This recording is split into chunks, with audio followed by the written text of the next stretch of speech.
Siulan manusia bisa terdengar jauh, bahkan ke telinga makhluk yang telah lama ditinggal mati oleh penjaganya. Reza, konten kreator horor dari Balikpapan, sedang mencari lokasi untuk syuting konten tantangan pamali. Ia mendapat rekomendasi dari followersnya, hutan kota Balikpapan. Menurut cerita lama, siapapun yang bersiul di dalam hutan itu setelah matahari tenggelam akan mengundang penunggu lama, roh penjaga yang sudah ditinggal manusia selama puluhan tahun. Reza tak percaya. Bersama kameramennya, Gali, ia masuk ke hutan saat senja.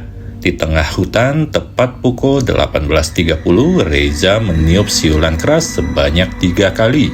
Direkam langsung untuk konten. Tak lama setelah siulan terakhir, semua suara hutan mendadak hilang. Tak ada jangkrik, tak ada burung, tak ada angin. Malam itu saat mengedit video, Galih menyadari sesuatu yang mengerikan. Di antara jeda siulan Reza, terdengar siulan lain. Dan nada sedikit lebih rendah dari arah yang berbeda. Reza mengira itu suara binatang. Tapi malam berikutnya, suara siulan yang sama terdengar dari luar jendela rumahnya. Ditiup 3 kali, jeda, kemudian 2 kali lagi. Ketika ia membalas dengan siulan 1 kali, balasan kembali datang 2 kali. Padahal Reza tinggal sendiri di lantai 2. Reza mulai dihantui perasaan diikuti. Ia merasa diawasi terus-menerus.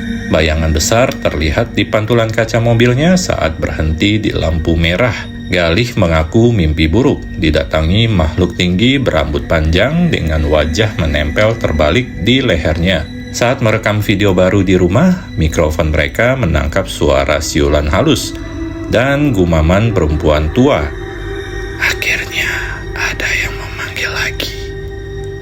Reza mencari tahu ke seorang juru kunci lokal. Lelaki tua itu mendadak kaku saat mendengar kisah siulan tersebut. Penjaga hutan itu dulunya jin pelindung, dulu sering diajak bicara, dijaga, diberi makan, tapi sudah bertahun-tahun ditinggal. Sekarang siapapun yang memanggil akan dianggap sebagai teman barunya atau pengganti yang lama.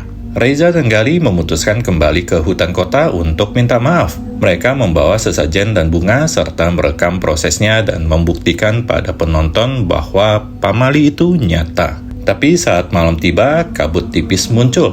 Jalur hutan seperti berubah dan suara siulan muncul dari segala arah, membentuk nada berulang. 2, 3, 1. Tiba-tiba kamera jatuh. Dalam rekaman yang ditemukan, terlihat sesosok bayangan besar berambut panjang merayap dari pohon ke pohon, mengelilingi mereka seperti menari. Galih ditemukan keesokan harinya pingsan di gerbang hutan. Tapi Reza tidak pernah ditemukan. Yang aneh, beberapa hari kemudian akun YouTube Reza mengunggah video baru. Dalam video itu hanya terdengar siulan, berulang-ulang selama 20 menit. Komentar ditutup, lokasi tidak terdeteksi.